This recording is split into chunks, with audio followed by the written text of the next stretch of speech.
Hyvät katsojat, jatkamme Oikeuskatsaukset nimistä ohjelmasarjaamme, jossa käsitellään juridiikkaa käytännön oikeustapausten valossa. Aiheeksi otetaan yleensä tuoreita oikeusjuttuja, joista on uutisoitu mediassa. Ohjelma koostuu paneelikeskusteluista, joihin osallistuvat siviilioikeuden professori emeritus Erkki Aurejärvi, auktorisoitu lakimies Seppo Vaittinen ja asianajaja Jarmo Ellonen. Tällä kertaa käsiteltävänä on Helsingin hovioikeuden tuomio toukokuussa 2017 koskien asunto-osakeyhtiön korjausvastuuta vesivahingosta. Hyvät katsojat, tässä on kyseessä Helsingin hovioikeuden kovinkin tuore tapaus. Se itse asiassa ei ole edes lainvoimainen vielä. Ja tässä on kyse siitä, että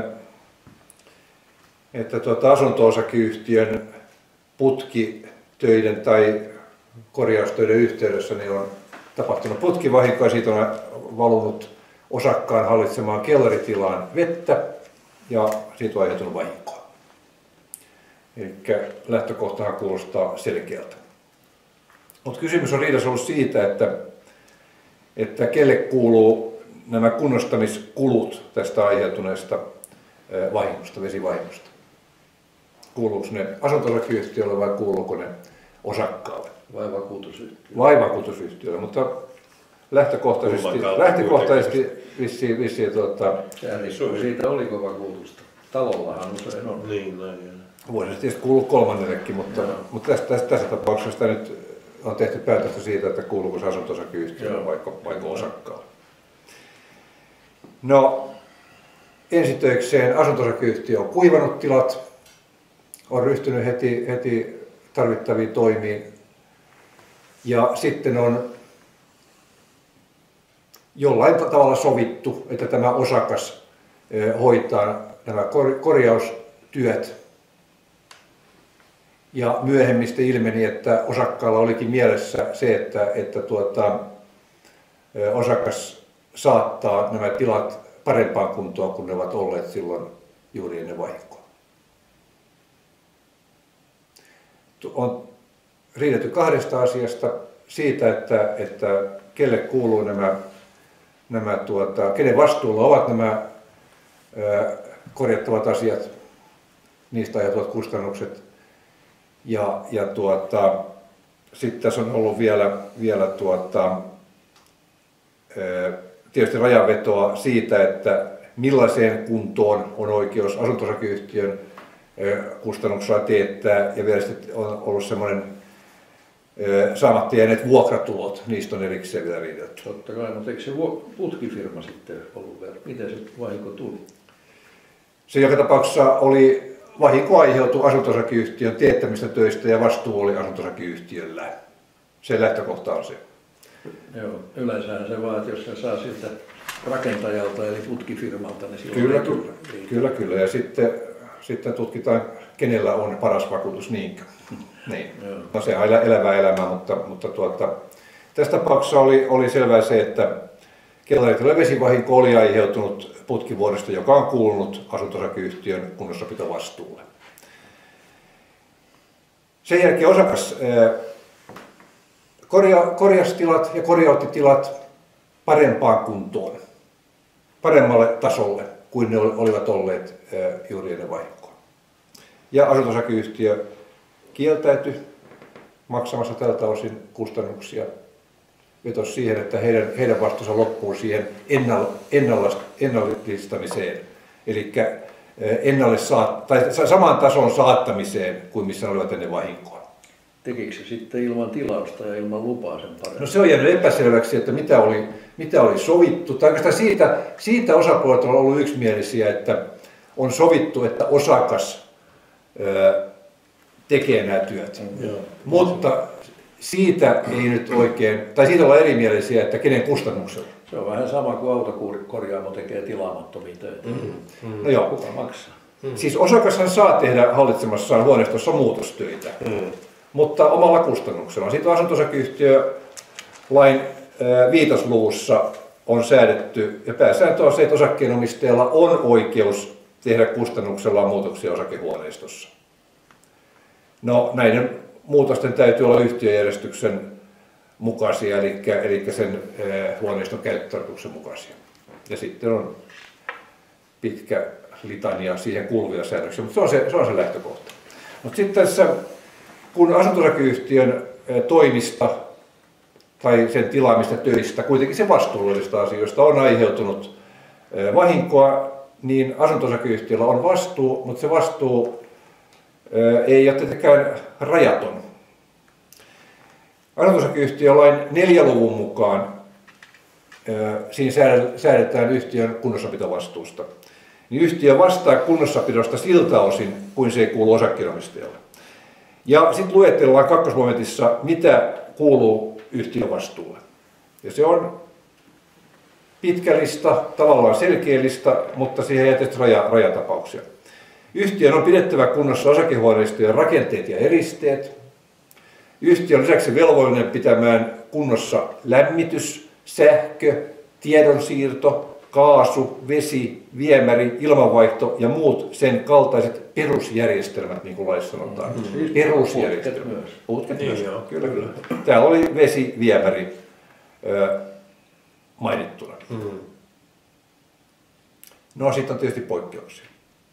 Ja taas se osakas, niin osakkaan kunnossapitovastuu on sitten seuraavassa pykälässä ja pääsääntö on se, että osakkeenomistajan on pidettävä kunnossa osakehuoneistonsa sisäosa. Ja sitten siitä, että mikä on sisäosaa ja mikä on sitten yhtiön vastuulla olevaa, niin siitä on erittäin paljon oikeustapauksia ja siitä on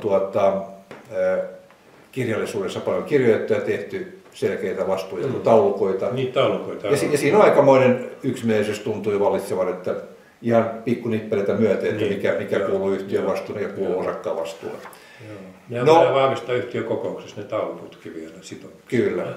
No sitten no tietysti lähtökohta on se, että yhtiön vastuu loppuu siihen kohtaan, että niin kun tämmöiset perustasoa parantavat korjaukset, ne on osakkaan vastuulla. Jos osakas haluaa samassa yhteydessä tehdä isompaa remonttia, tuoda parempia materiaaleja, kun siellä on ollut, tehdä jotain uudistuksia, mikä saattaa olla ihan järkevää siinä yhteydessä, kun kerran on jouduttu repimään jo paikat auki. Ellei katsota, että yhtiö on hyväksynyt sen. Ellei katsota, että yhtiö on hyväksynyt. Ja tässähän osakaskantajana niin vetosi siihen, että on sovittu. Mutta näyttämättä jäi, että mitä on sovittu. Sen lisäksi, että osakas tekee tai teettää työt, mutta mitä on sovittu kustannuksista. Lähtökohta on taas se, että osakas saa omalla kustannuksellaan tehdä huoneistossa hyvinkin paljon asioita. No, osakas hävisi asiansa sekä käräjäoikeudessa. Väittikö hän, että niin siellä oli joku käynyt katsomassa ja hyväksynyt ja nyökkäillyt? Ja... Siellä kuultiin todistajia ja näyttämättä jäi, että olisi tehty selkeää sopimusta asiasta. Harvinaisen tyhmä sitten tämä osa. No kyllä tämä lähtökohta on ollut sellainen, että vaikuttaa siltä, että tämä lopputulos olisi voinut olla arvattavissa tutkimalla tarkkaan. Ensinnäkin tietysti asunto-osakeyhtiön laki, mainittu 4 luku ja sitten se laaja kirjallisuus, mitä asiasta on kirjoitettu. Mikä se summa oli, mitä hän vaati? Se oli, oliko se, vaikka tuo alkuperäinen, se näkyy käräjäoikeuden vaatimuksista. 8623/83 on tässä. Se on hovioikeusvaiheessa. Sehän on vaatimus siellä myös. Se on hovioikeusvaihe. Siinä osa asioista oli jo, jostain pienestä oli jo luovuttu ja joku asia oli selvinnyt. Alun pitäen on vaadittu 8600 plus 6000, sitten on muutama 100 euroa eri ja muita. Eli 15 tonnia pyöreästi. Ja nyt mentiin yli sen sun 10 tonnin rajan, mitä sanoit, että... Mutta ollaan rajoilla, koska tässäkin oikeudenkäyntikulut tuli tietysti 10 000 euroa. Mä olisin kysynyt sitten sen, että ilmeneekö sieltä sitä, että kun sitä on kuitenkin ilmeisesti, kun siellä on ollut se vesivahinko, niin sitä on jonkun verran kuitenkin jouduttu korjaamaan, jotta on saatu se taso, mikä on ollut ennen vesivahinko, niin tuliko siitäkään mitään? No joo, tässä nyt kävi sillä tavalla, että jos ymmärrän tämän lopputuloksen oikein, niin kävi sillä tavalla, että asunto-osakeyhtiöllä olisi ollut velvollisuus siihen tiettyyn tasoon asti laittaa. Nyt asunto-osakeyhtiö kuivasi tilat, alkoi kaiken tekemään oikein. Mutta sitten osakas otti niin kuin vetovastuun itselleen. Aivan, joo. Ja nyt taisi lopputulos olla se, että koko se kustannus sitten sen kuivauksen jälkeen, niin se jäikin osakkaan maksettavaksi. On erikoinen yrittäjä, että ei sitten tee kirjallisia sopimuksia, jos niin elättää itsensä yrittäjä. Siinä oli kai kysymys jostain... Siinä osakkeenomistajana oli osakeyhtiö. Joo, ja se oli tarkoitus vielä remontoidakaan johonkin niin kuin toiseen. Asuinkäyttöön mun mielestä, sitä ei tarvitsisi muuttaa siinä. Ja sen takia sen tehtiin niitä tasoa korottavia asioita. Jos ei ihmiset menettelisi tyhmästi, niin millä tässä sitten juristit eläisi? Niin, täytyyhän niiden nyt vähän juristit eläs tekemällä ne sopimukset silloin ensivaiheessa, tekemällä kunnon sopimukset, jotta ei tulisi tyhmistä asioista riitoja.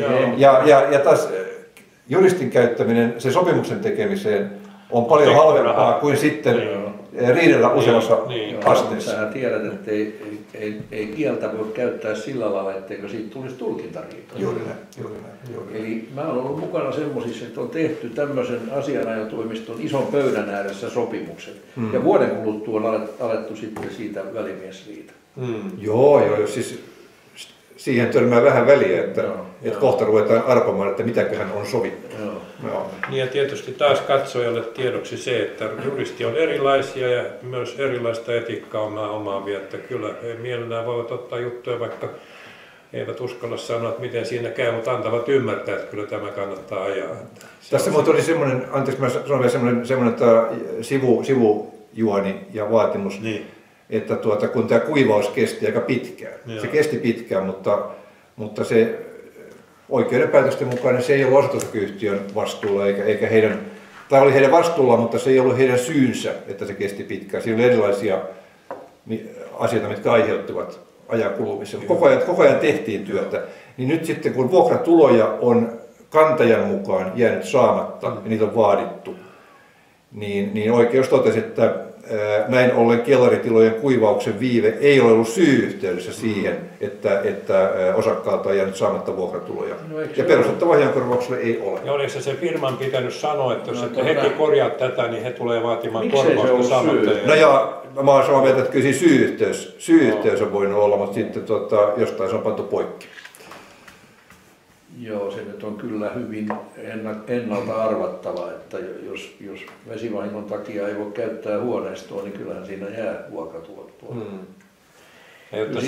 Siinä pitäisi olla se tuottamus, että taloyhtiö ei objektiivisesti vastuussa siitä. Siinä on käännetty todistustaakka sitten. Niinpä, joo. Mutta niin näihin usein löytyy selitys siitä, että käräjätuomari on ollut huono juristi.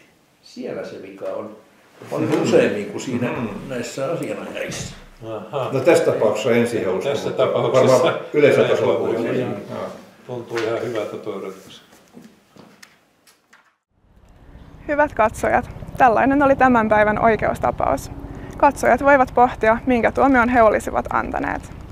Jos joku haluaa lähettää meille kysymyksiä tai kommentteja tästä oikeudenkäynnistä, otamme ne vastaan mielihyvin ja voimme palata tähän joskus tulevissa esityksissä.